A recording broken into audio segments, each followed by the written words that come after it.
ahora, si vemos en las redes sociales, está descabezando mucha gente. Y es lo que hacemos a veces con Cristo. Queremos una relación con la cabeza. No, es que Jesús y yo somos uno. Ok, ¿y el cuerpo? No, yo no necesito a nadie más. Nosotros aquí en la congregación tenemos una relación hermosa con el Señor. Lo descabezaste. O hay otros que la comunión es con los hermanos todo el tiempo, pero poco con la cabeza. Pero realmente la plenitud de Cristo es, Él ascendió a los cielos, está sentado allá a la derecha del Padre, Él es la cabeza de la iglesia y nosotros somos el cuerpo para manifestar de nuevo esa unidad de amor y palabra, esa gracia completa de Dios en la tierra. Tenemos que empezar por reconocerlo, necesitamos los unos a los otros, no hay manera de que adelantemos la obra de Cristo si no lo hacemos en unidad. Amén. El Señor no está interesado en congregaciones, está interesado en territorios.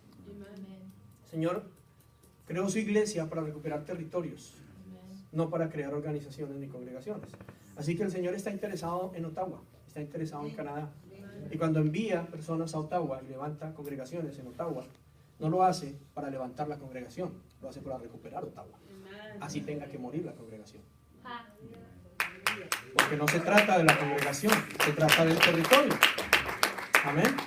Eso es lo que es la guerra. En la guerra no se va por ideas, se va por territorios.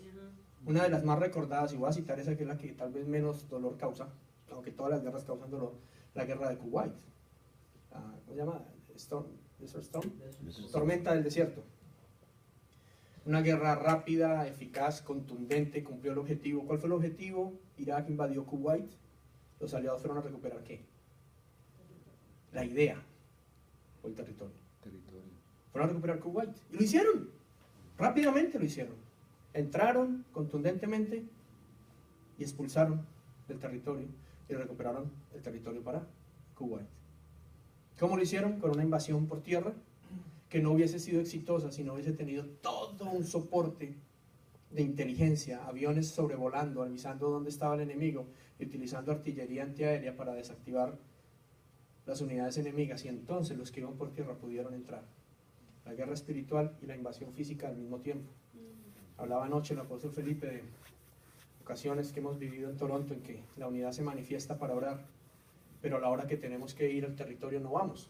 Entonces es como decir que enviamos los misiles, pero no ocupamos el territorio, pues, ok, y entonces tenemos que hacerlo de las dos vías, lo apostólico y lo profético.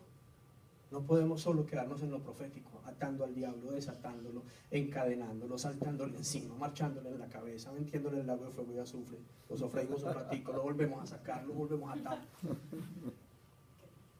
Por favor, llevamos años haciendo eso, y digo llevamos porque yo también lo he hecho.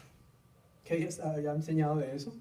En Calgary, tenemos una iglesia en Calgary, fuimos a visitar con mi esposa, y entonces acababa de predicar algo así parecido a esto, de a veces cómo hacemos las cosas. Luego nos fuimos para la casa de los pastores que habían sido discípulos nuestros, y entonces él sacó una cantidad de CDs que tenía de fotos que él había tomado cuando estuvo con nosotros aquí en Toronto. Pastor, mira que me encontré esto, y empezamos a mirar fotos y videos y todo, cuando sale un video de una conferencia así que hicimos hace 7, 6 años, y salgo yo atando, desatando, amarrando, ahorcando, pisando, saltando, y yo decía, ay, María, sí. ¿Y de qué ha servido todo eso? ¿Sí me entienden? Porque a veces perdemos la practicidad de las cosas. A veces se nos va solo en palabras, pero no en las obras, el hacer con amor, el ir. Entonces, ¿qué es lo que ha pasado con la iglesia? Que hemos perdido una de las dos cosas. O hemos perdido la palabra, la esencia de la palabra, o hemos perdido la esencia del amor. Y ahí es donde empieza la división. Empieza ahí antes que con los hermanos. Empieza en el hecho de que nos hemos ido a uno de los extremos. O mucha palabra sin amor, o mucho amor sin palabra, pero no hemos mantenido ese balance que es Cristo Jesús. Y entonces, ¿qué pasa? Que cuando la iglesia no manifiesta esa unidad, pierde su sabor, pierde su influencia. ¿Y qué dice la palabra de Dios de cuando se pierde el sabor, la sal?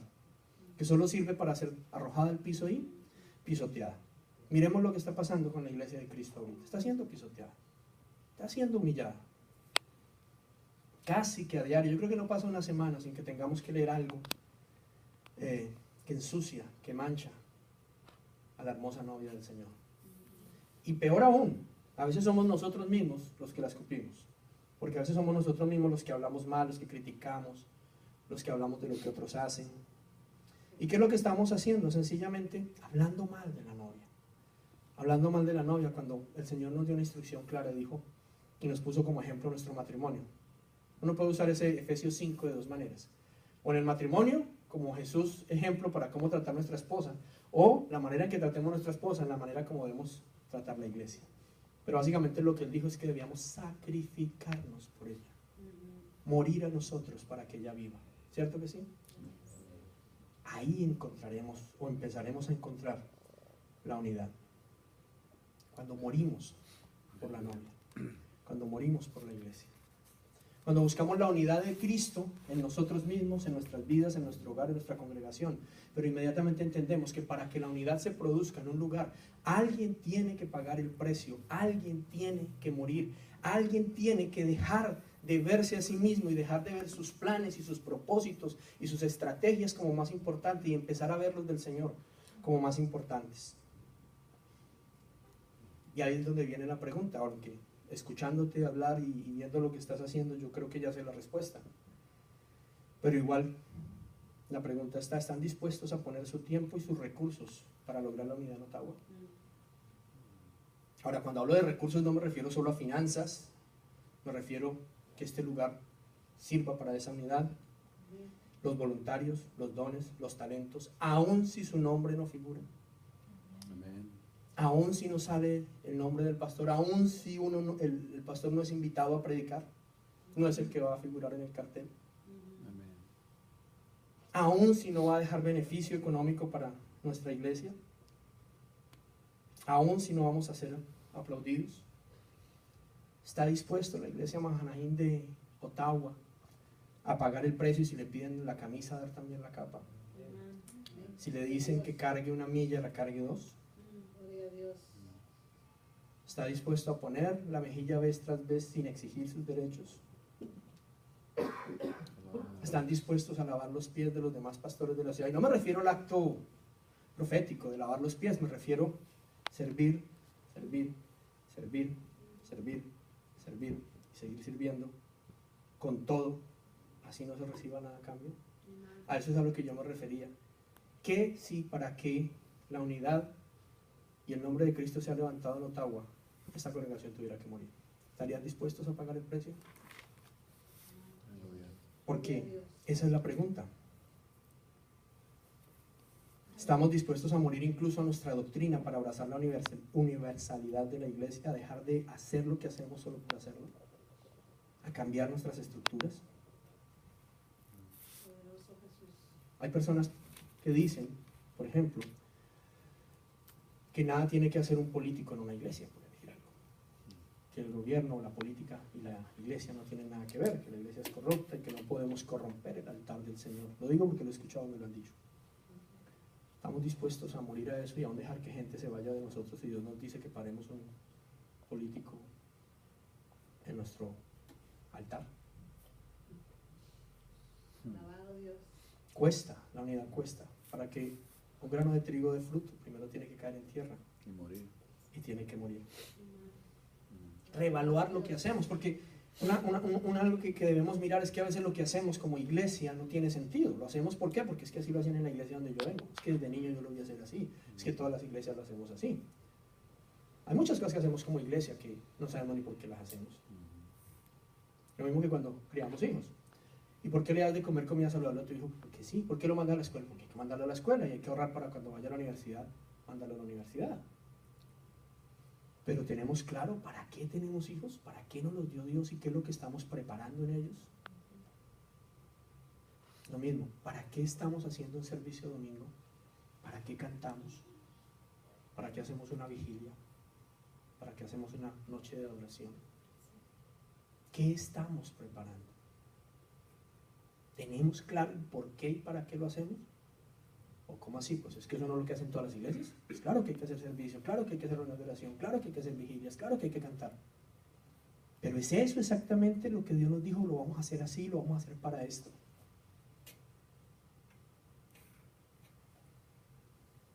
Ayer uno de ustedes, o tú tal vez en la alabanza, hablabas de Gedeón.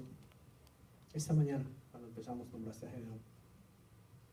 Cuando Dios le dijo a Gedeón que fuese a atacar un ejército, pues lo lógico, y cualquier ser humano dice, bueno, listo, vamos a convocar a todos los miles que hayan y vamos a prepararlos, vamos a entrenarlos. ¿Por qué? Porque así es que se hace, o no, así no se hacen las guerras. Hay que hacerlo así. ¿Y por qué? Pues porque así se hace. Y Dios dijo, no, así no. Porque entonces serían ustedes haciéndolo, vamos a hacer a mi manera. Amén. Y lo dejó con 300 para ir a atacar, ¿cuántos eran? 30,000, si no estoy mal. Eso es ridículo, ¿no? Fuera de toda lógica. ¿A qué tuvo que morir Gedeón? A todo lo que tenía en su mente de cómo se va a la guerra. Cuando Israel fue a conquistar la tierra prometida, lo primero que Dios le dice es algo absolutamente lógico y con sentido. Dele 7 vueltas a una, por 7 en silencio.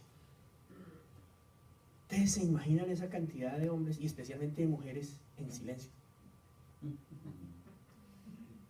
Eso es bien difícil. Y yo creo que eso no tiene ningún sentido, sí. Ahora lo lee, sí, gloria a Dios, el Señor es poderoso, aleluya, amén. Pero, ¿qué tal si nos manda a nosotros? Vaya a darle una vuelta diaria a Ottawa, en silencio. Yo creo que por ahí el primer día todos, sí, el pastor así que uno dijo que vamos todos a darle la vuelta. Para el segundo día va a poner la mitad. Yo creo que para el quinto ya no van sino las mujeres más fieles de la iglesia. El sexto saca la mano la esposa y los hijos. Y el séptimo cuando amanece le dice, bueno, hoy no vamos a dar una vuelta y no 7. No, sabes que ya no. Porque el Señor lo hace diferente. ¿Y qué si está dispuesto a cambiar toda nuestra estructura para lograr la unidad en Ottawa? Gloria a Dios. Porque a veces hacemos muchas cosas en el templo que no nos atrevemos a hacer fuera del templo. Aquí profetizamos, la gente se cae, se sana.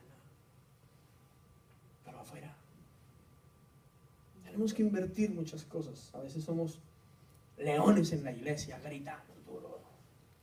Pero en el mundo somos corderitos, temblando. Pero el Señor dijo que era al revés. En la iglesia somos corderitos que nos humillamos ante el Rey de Reyes y Señor de Señores. Aquí el que grita es Él. Amén. Y afuera debemos ser leones que sacamos corriendo al enemigo. Hay muchas cosas que tenemos que invertir o dejar que Dios invierta si queremos ver la unidad. Jesús no dijo, saquen a las personas del mundo, escóndanlas en la iglesia hasta que yo venga. Cuando yo leo en mi Biblia dice, yo los envío al mundo como ovejas en medio de lobos, pero no teman, ya ven, sí, háganle, tranquilos, van a tener aflicción, pero conmigo son más que vencedores. No nos envió al mundo. Entonces, vamos a tener de pronto que sacar a la gente y dejarla que vaya a otro lado a hacer cosas que de pronto convencionalmente no. Pero ¿qué si eso es lo que hay que pagar por la unidad? ¿Estamos dispuestos a hacerlo? Gloria a Dios. Estamos llamados como iglesia a ir al mundo y transformarlo. La iglesia está llamada a ir fuera del templo y de la organización eclesiástica para afectar los pilares de la sociedad, empezando por la familia, siguiendo con la educación, la salud, la ciencia. Tenemos que llegar y saturar los ambientes de gobierno, especialmente en esta ciudad, la política. Apropiarnos de las finanzas, de los negocios. No podemos dejar de lado el deporte, la cultura, el arte, los medios de comunicación. Los medios de comunicación son los que están y han discipulado a nuestras generaciones. Nuestros hijos han sido discipulados por la televisión y ahora están siendo discipulados por Google. Ya los hijos no vienen a uno, papi, ven, cuéntame cómo se hace esto, cómo los niños nacen, cómo... No, Google, ¿cómo nace un niño? Papi, ¿qué es sexo? ¿No? Sexo, Nosotros no discipulamos a nuestros hijos. Porque pensamos que discipularlos es enseñarles catecismo. Discipularlos es enseñarles a vivir la vida conforme a los principios de Dios. Pero nos los discipulan afuera, las escuelas. Y si nos hemos dado cuenta, el currículum escolar, en Ontario por lo menos, no está haciendo lo mejor por nuestros hijos, los está alejando de Dios.